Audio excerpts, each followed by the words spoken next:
other folks are going to be joining us from lunch as they finish their sandwiches. Thank you for coming, and I want to do a shout out to the University Federal Credit Union, UFCU, for sponsoring our lunch today. Woo! Great community partner, great partner to ACC, and thank you very much. So this panel this afternoon is our employer panel, but I'd like to title it "How to Get Hired," and so my ask of our students in the room and our community members is to not be shy. The purpose of the panel is to answer questions that you might have of people who actually work and hire people and interview people and look at resumes quite often, if not as a major part of their job. And so we're very excited.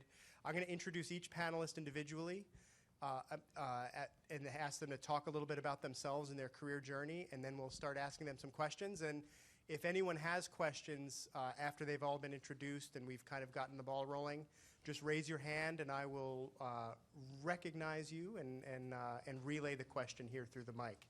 We also have folks watching on live stream, and so if we get live streamed questions, those will be texted to me, and I will do my best to relay those to our live stream audience. So let me start with Rhonda Hall, who is the VP of HR at UFCU. And Rhonda, if you wouldn't mind kind of talking a little bit about your own career journey and how you got to be where you are, and also what UFCU does. You've got it. So it is a pleasure to be here this afternoon with you. Thank you so much for investing your time in yourself, which is really what today is.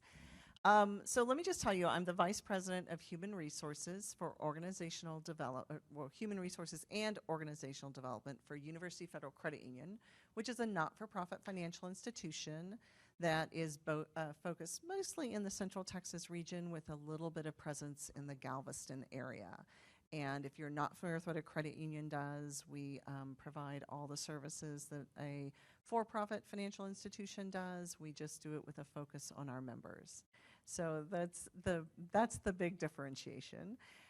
So let me just tell you, I happen to be a high school dropout with a master's degree. So not everyone knows that about me, but when I was in high school, I found a dual credit program that allowed me to, in my local town of Kingsville, Texas, allowed me to take some high school level courses at the university or take college level courses where I could get high school credits for it. And after I did that for a year and a summer, I had enough college credits to apply for a university as a transfer student.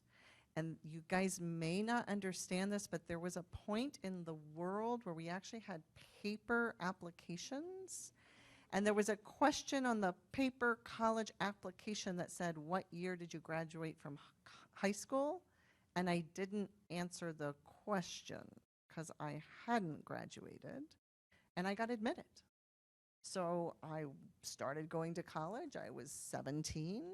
I packed up my bags. I moved to another city. I moved to Texas State, to San Marcos, and attended and got a 4-year bachelor's degree and went on to get a master's degree, but never finished high school or my GED.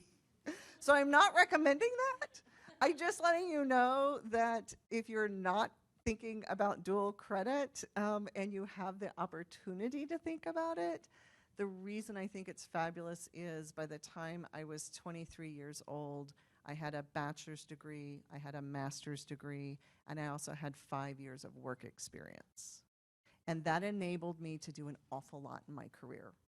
So where I've been with my career, I started with the city of Austin, doing an internship right out of university. I went from there to one of the nation's largest consulting firms called Pete Marwick, and I traveled 100% for a couple of years. I went to go work for Johnson & Johnson and relocated to the state of New Jersey and lived in New Jersey for a couple of years and worked for Johnson & Johnson.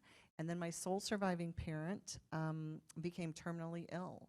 and I wanted to move home to be closer to him. So I relocated back to Central Texas. I joined a consulting firm, which was called Lord & Hogan, very small consulting firm. From there, I moved to healthcare and worked for Seton Family of Hospitals here in Austin for 7 years. And I worked for their corporate office in St. Louis for 8 years. And my family will attest that I traveled for 8 years, Monday through Friday. And then I decided to get off the crazy bus and work locally. So now I'm at UFCU. So I went from having responsibility for 150,000 people to having responsibility for 800. And that's what I do now for UFCU, is I work in human resources, taking care of all the employees, as well as internal communications. So that's who I am. Thank you. Now we have Christina Gonzalez with Dell. Good afternoon. Thank you for allowing me to be here and speak on behalf of Dell Technologies. My name is Christina Gonzalez. I'm a diversity campus manager for the 2-year colleges. Dell Technologies creates innovative technology that drives human progress. And my role in particular as a diversity campus manager is to attract, attain, and retain diverse students. Because by the year 2030, one of our goals is to have, from the US-based workforce, we have 190,000 people globally that work for Dell. But in the US-based workforce, we'd like to have 25% of our US-based employees be Hispanic or African American, and 15% to be people leaders. We're moving that needle, and my team is essentially we're part of the team that drives that, and we see the importance of it.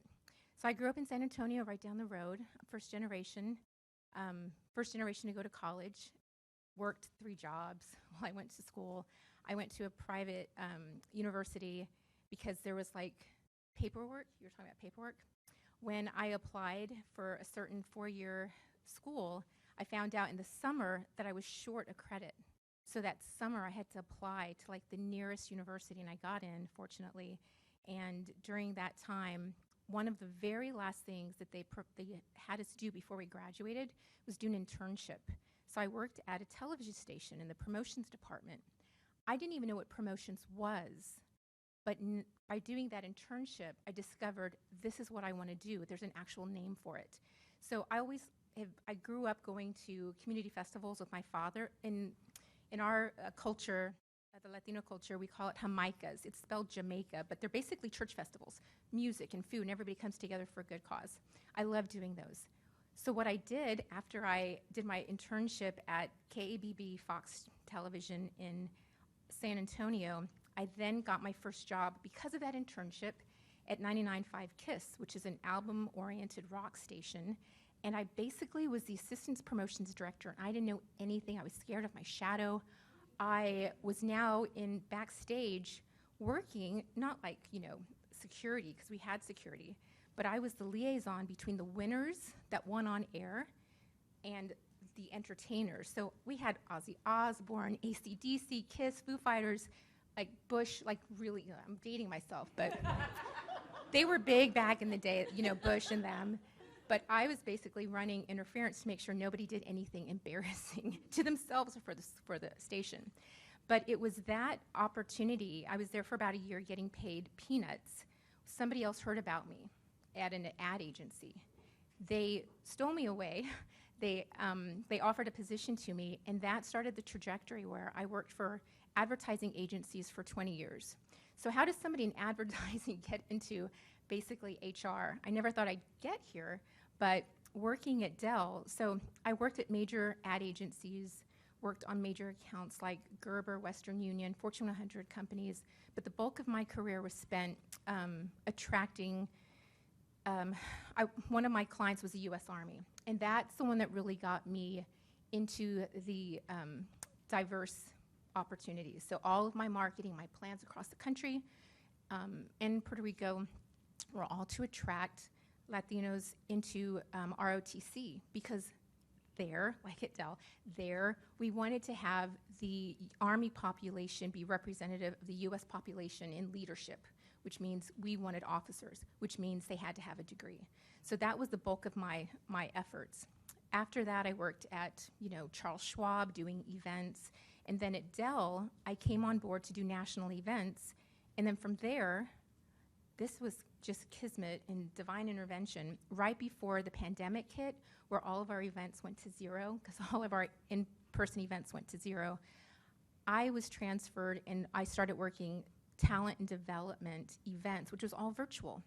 And I was doing events virtually, like y'all are doing now, doing training for students that, I say students, new graduates that entered Dell, and they'd been at Dell less than 3 years, and they had got their degree in the last 3 years. And it was all about building them up to know how to network at Dell, how to how to have like email etiquette, stuff like that. Like that was all that that was what I was training them for. And then from there I got into HR, because at Dell, it's not really like this up the corporate ladder, it's a zigzag. And I feel so much more well-rounded and equipped for the role I have now. Thank you. Thank you so much. And next, rounding out our panel, we have Jennifer Prescott with Blue Water Home Care.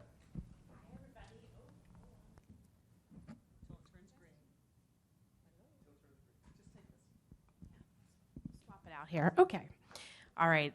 Thank you, everybody, for being here. I'm really excited. So I'm a registered nurse by trade. I grew up in Newark, Delaware. Does anybody know where Delaware is? Yay! First state to ratify the Constitution. Really good pizza, really good beaches. So I grew up in Delaware in a little town called Newark, and that is where I went to college. So while I was in college, I became a nurse's aide. And I really at first wasn't exactly sure what I wanted to be. I was pretty sure I wanted to become a nurse because when I was 13 years old, my father was having some chest pain, and we were at a family reunion, and my father, just sort of didn't look right, didn't feel right, but typical my dad, he grew up in a farming family, and so he was like, it'll be fine, we'll go to the emergency center. Well, of course, we went to the emergency center, and they quickly took him to the hospital, which actually he built. He was the kind of regional person in charge of building the hospital, and he had to have a quadruple bypass. And so when he was having his quadruple bypass, anybody who's familiar with having heart surgery with their loved ones, they come back really cold, kind of freaky, like really freaky. And so I had a really sweet nurse that stood next to me in the intensive care unit, and she held my hand, and I was weepy and teary and just couldn't really speak because my father looked like he was dead. She said, no, we cool the temperature down on the body so that the heart doesn't have to work as much, and we can focus on, the core organs, and the heart machine and lung machine do the rest of it. And it was that moment where I was like, I think this might be my calling, because I knew what it made me feel. So, sometimes you don't remember what people say, you remember the way it made you feel. And so that was for me the beginning of sort of that interest in healthcare. So I decided to go to college, and at first when I applied to University of Delaware, I thought I was a shoo-in. I mean, my grades were good. I was a good kid. I had a 2, 3, something like that. I wasn't the smartest, I was just kind of in the middle of the road, upper middle of the road. I applied for the nursing program, and I didn't get in. That was a really big blow for me. And I remember Mom, she was like, well, I'm just going to call that school. Well, you do that, Mom. They don't really care about you. So anyway, I, decided to write a letter, told them about my why, and really just sort of waited a little bit. And I ended up getting into the program. So it did take me a year. I got into the program, and it was truly the best decision I ever made. So while I was in college, I was a nurse's assistant. And so, that was kind of a job that I could get. I figured, well, it's good experience, make me feel comfortable dealing with people, because it can be scary, when you're in the healthcare profession. Just talking to people and communicating people in general. And I'm sure some of the people in the room, even just like getting out of bed and going to school is like, gives you anxiety and everything. And you're like, oh my gosh, I'm sitting in this room and they want me to get a big girl job, a big boy job, and go to college and la la la la la la la. Like, oh my gosh, I just want to go play video games. So I'm sure, and my 20-year-old's like that all the time. So went through school, and I became a nurse's aide, went through school, graduated from the University of Delaware with a bachelor's degree in nursing.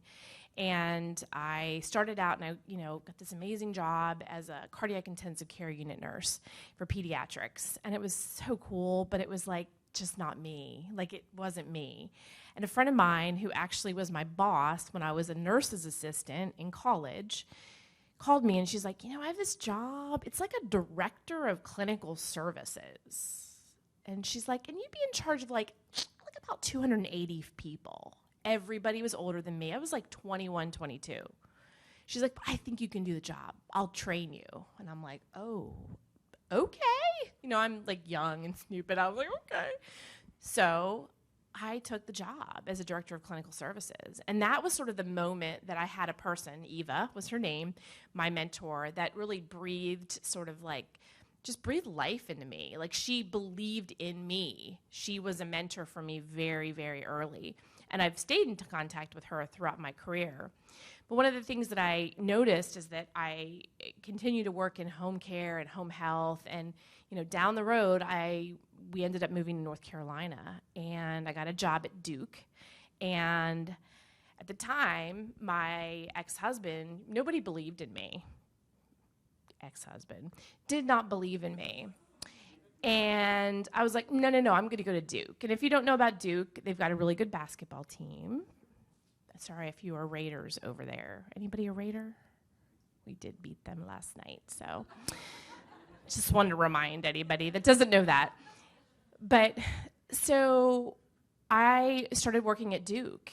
And I think working at Duke and seeing what I was doing, I got a job as, my first real, big girl job was I was a director over at Duke, and they're paying palliative care and neurology. And I think that really helped me to get admitted to Duke's graduate program. So I have a master's degree in nursing and healthcare leadership from Duke University.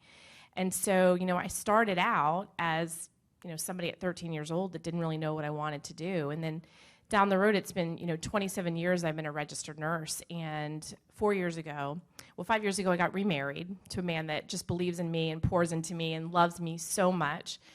And we decided to start a company, Blue Water Home Care, and we've recently in January started Blue Water Hospice. And so today I just left the accreditation body. Literally, they were still at 12:30. I don't know if it's 12:30 yet, but they're about to do our exit. And we had a 99.6 out of 100 on our first survey.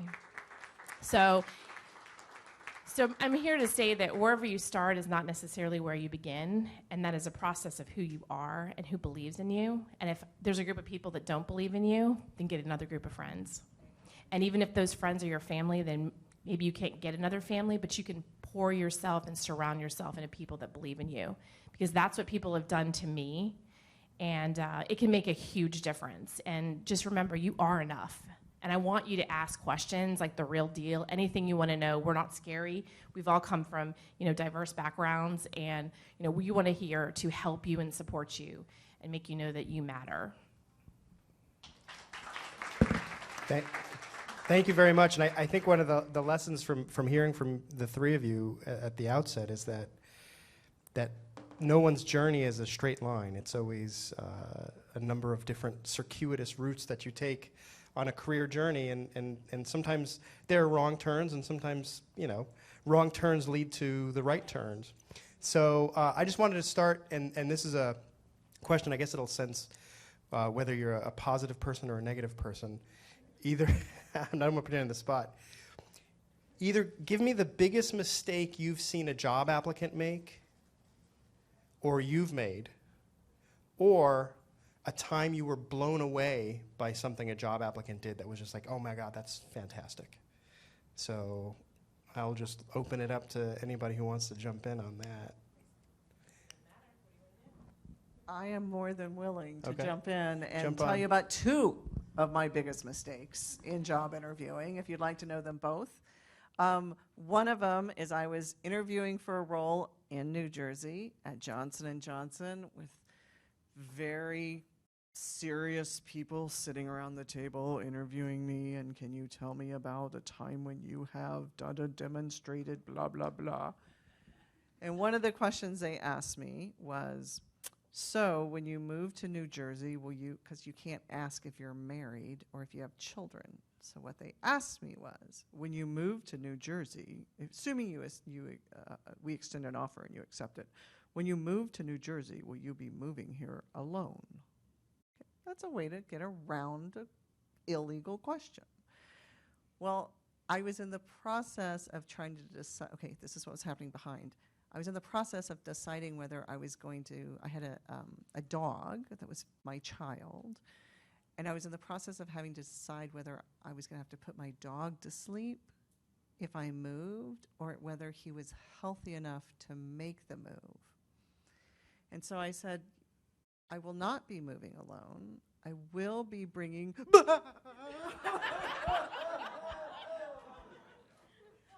And I started sobbing. I didn't cry these polite little tears. Like snot was running down my face, people. Sobbing. But I never told him it was my dog. I just said I would not be moving. I would be coming and bringing... I would not be moving alone was my response.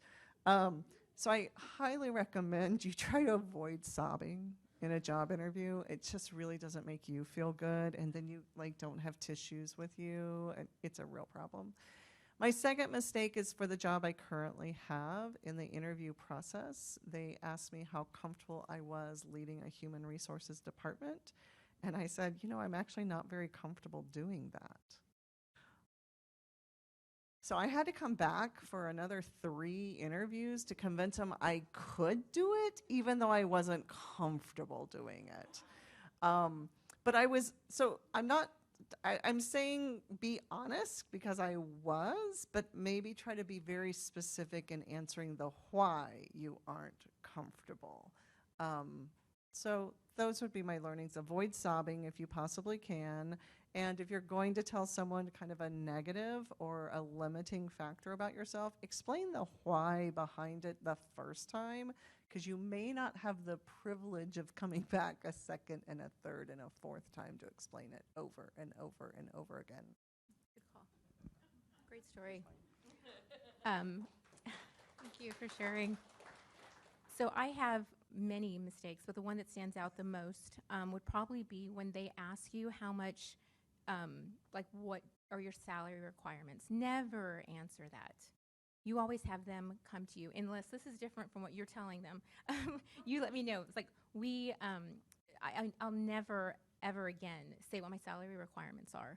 They always have to come first, because it could be way higher than what I'm expecting. When I was looking for jobs, we did not have Indeed and Glassdoor and all of these salary histories that you could see what people in that role at that company were making unofficially. And so now there's so many tools where you can check that out before you go in. But the one thing I will say is know your worth. And I think that's been expressed here today. But know your worth, know the market, and it does require some background on your side to do a budget and what you're willing to live with and off of. And then also keeping in mind that your end goal, for example, if you want to retire by a certain year, if you have certain goals that you have that are not work related, it's like, for me personally, I do, I don't work to live, but I don't live to work. It's just work is part of my life. So I'm not motivated by certain things, but certain things are very important. So I've created my lifestyle around that. And work is, one of the things to help me get to what's truly important, as much as I enjoy my job. So that's one thing I would say. Know what you want, know your worth, and then never tell them what your salary requirements are if you can avoid it.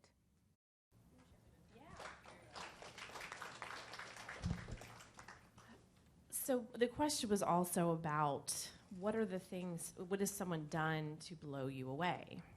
And I would say that may put a lot of pressure on people.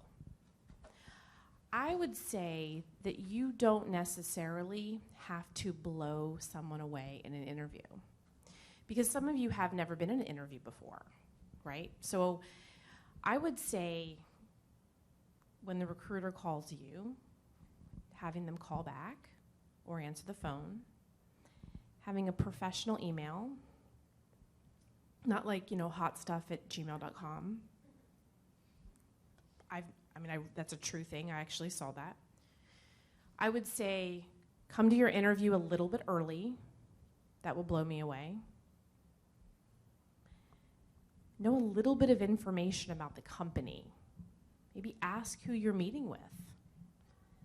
When people know that they're meeting with me, it's really nice for them to know a little bit about our story. It's pretty easy. I mean, Google our company, bluewaterhomecare.com. You can see all the information. Just get maybe 2 or 3 tidbits of information of things that you found interesting, and write down some questions. Be prepared.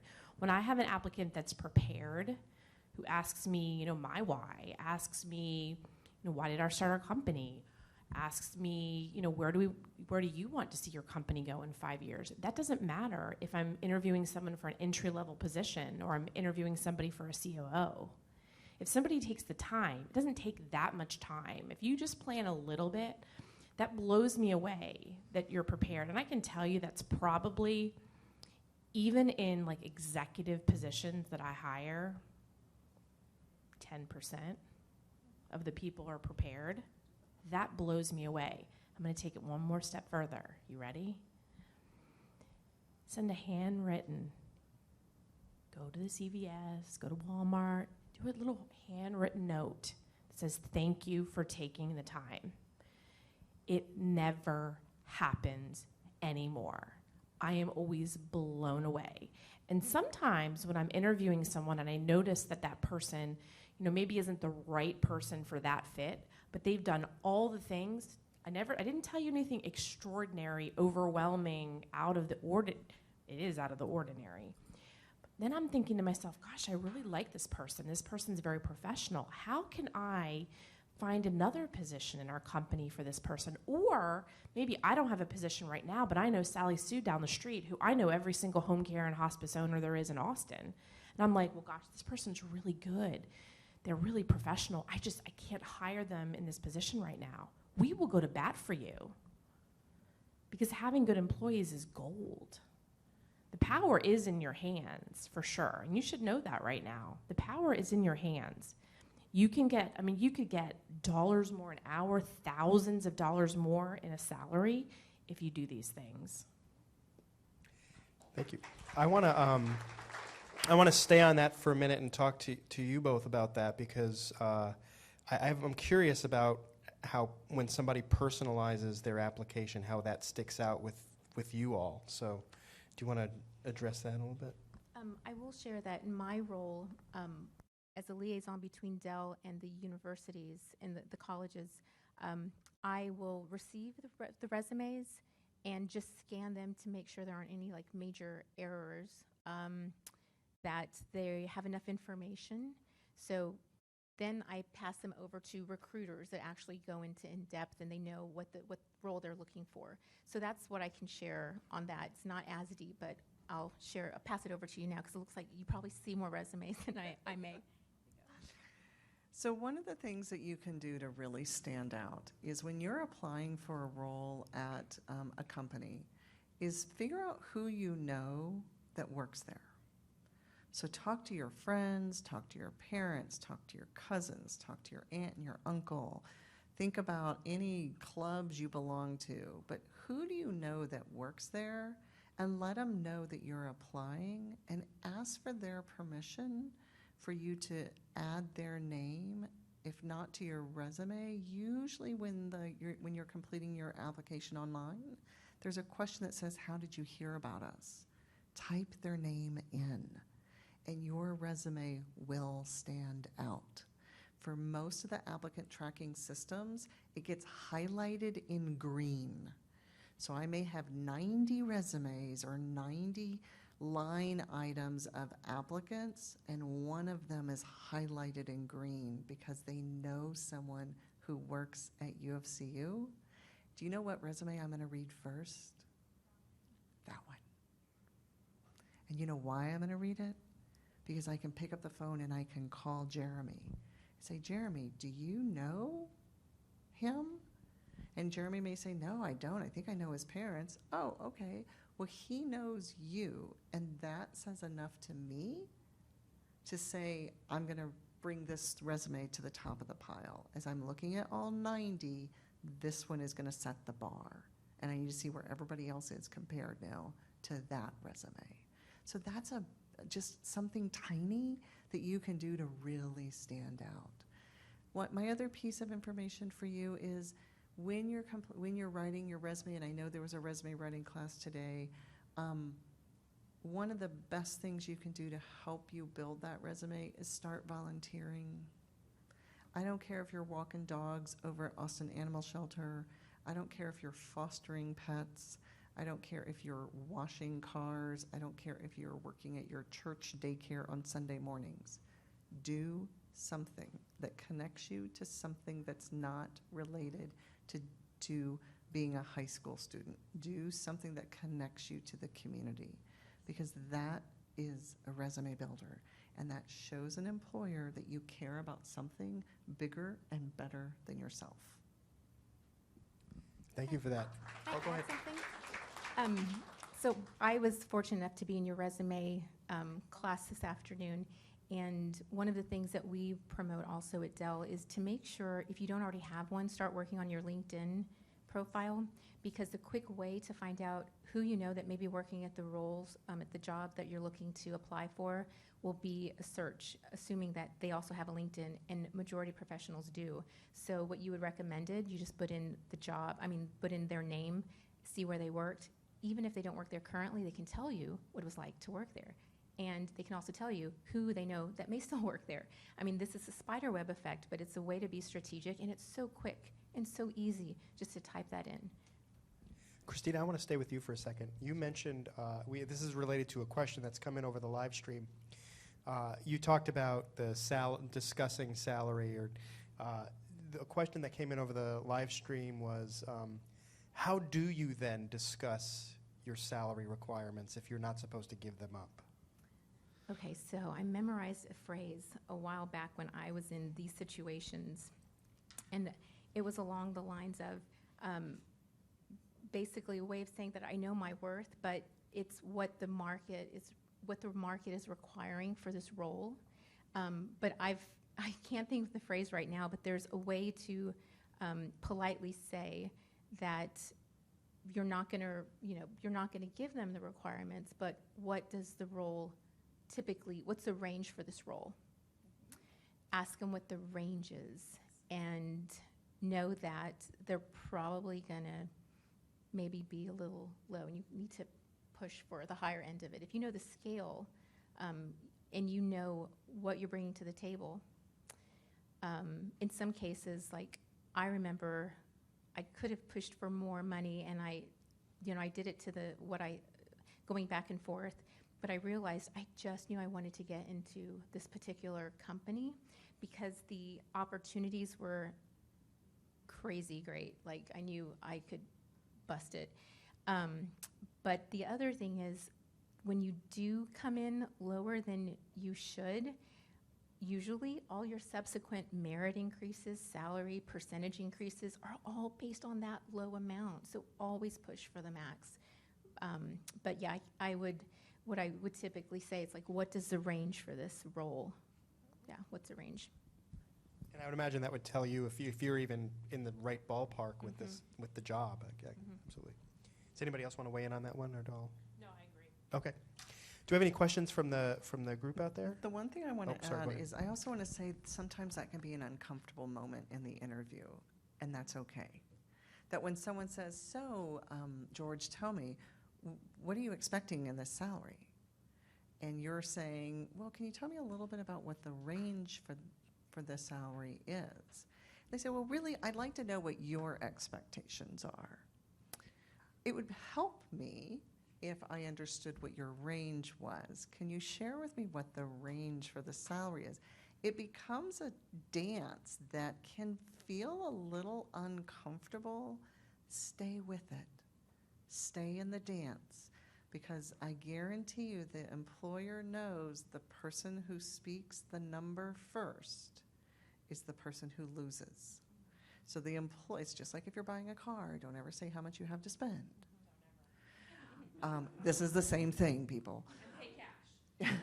So try to get them to give you the number that they're targeting, or better yet, the range that they're targeting. And if you can get them to give you the range, and if you've done your homework before you walked in the door, you should have a general idea of what the range is. So if worse comes to worse, you should be able to say, well, my understanding is the market range for this role is between $15 and $18 an hour. Is that what you have in mind? So you can put a range and throw it at them, but you haven't given them your number yet. Does that make sense? It feels weird. Just stick with the weirdness. It will be worth it, I promise. And I would argue that those weird interactions that maybe if you're in high school you're not used to yet, the more you do them as you move forward, the more comfortable you get in those conversations. And so if you're a little apprehensive about having those conversations right now at the start, I do think that there's a tipping point where you start to become an old hat at this kind of stuff, an old hand at this kind of stuff. I would say practice and memorize your phrase so you get more comfortable saying it. And say it in front of the mirror, say it in front of your mom or your dad or somebody. Just practice it so you become familiar and you don't tense up in the situation, because you can, I mean, the first time I did that, my cheeks got red, my ears turned, they could see it, but practice. Yeah, and breathe. I want to make sure we have some time for audience questions. Does anyone in the audience have a question for us? Come on, y'all.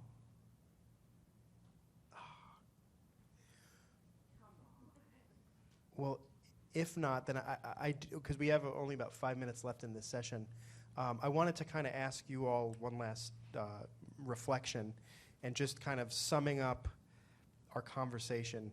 If there's one or two things you can think of that would help these students and folks who are watching on the live stream have a leg up that stands out to you, what piece of advice could you give that maybe you haven't already given that hasn't been addressed yet?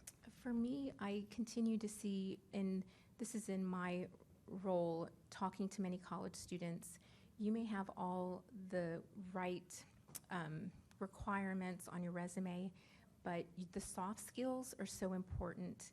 Knowing, like we were talking about, how to negotiate for something that you really want to fight for, knowing how to speak to someone in a tense situation when you're being challenged, knowing your personal brand, even like what you're pushing out there. That's even a soft skill.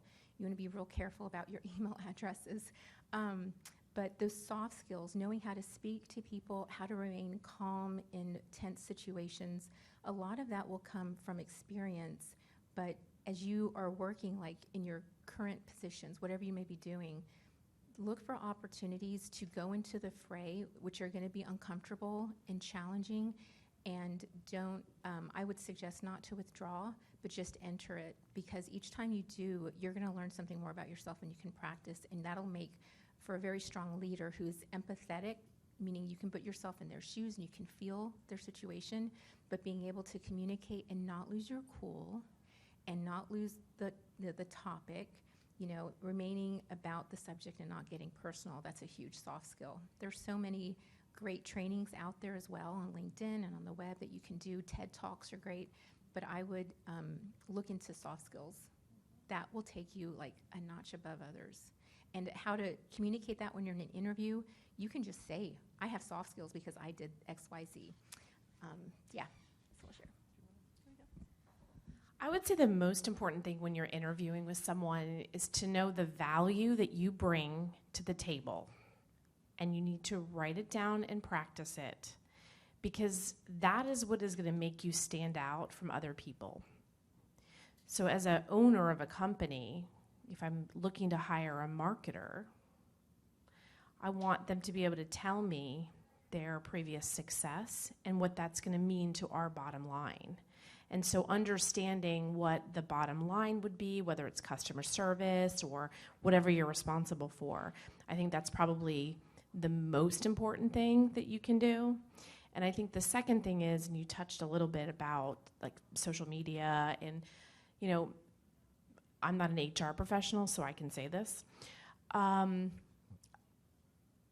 People do look at social media. They will look for your social media.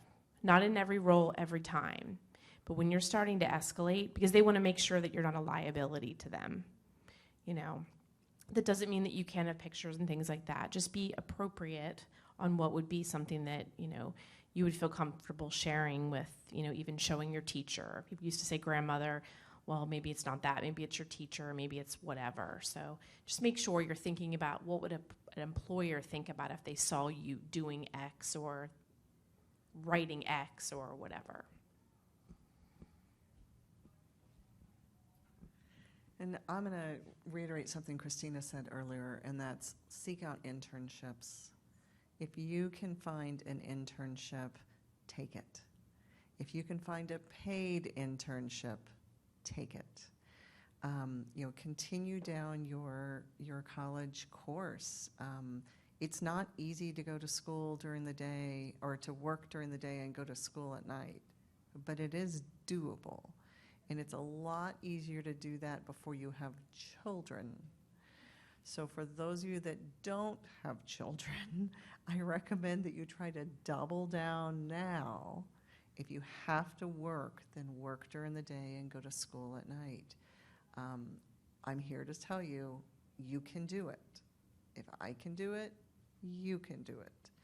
I'm not saying it's easy.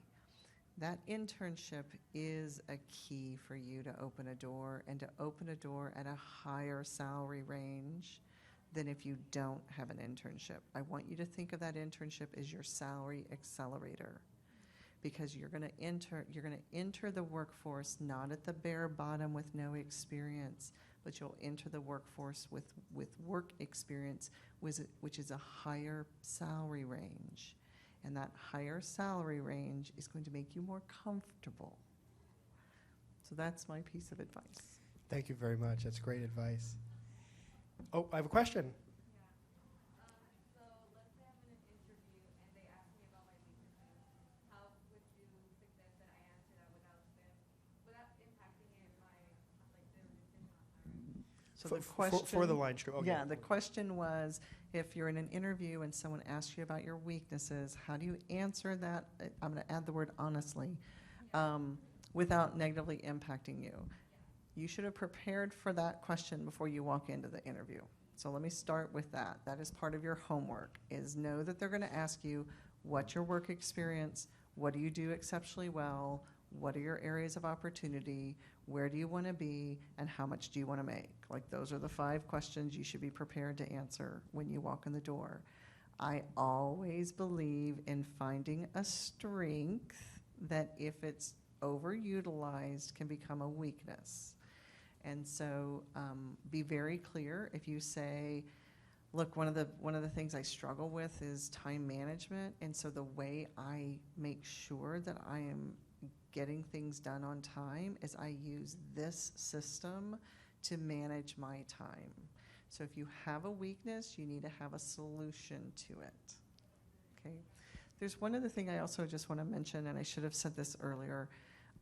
For those of you that are high school or brand new into college and you're going on your first job interview, leave your cell phone in your car, leave your cell phone in your backpack, leave your cell phone somewhere not on your person. You do not need it. You do not want it with you. Period. No exceptions. Leave it away from your reach. This is for UFCU, because I know you said mention people on your application that you might know, but what about name dropping? Because I've had a lot of interviews in my past where some employers don't mind you knowing people, and some of them might think that you come off as being too confident. So how do you kind of approach knowing people at a particular entity? So the question is, how do you make sure that the organization knows that you know someone there without going so far as to do name dropping, where it could be construed as a negative? For me, it's add the name in the application process. You do it in writing, and from that point forward, you don't bring it up again. The employer may bring it up during your interview and say, oh, I saw in your application that you know Samantha. How do you know her? Then you can answer it. But you shouldn't verbally bring up anyone that you know at the organization.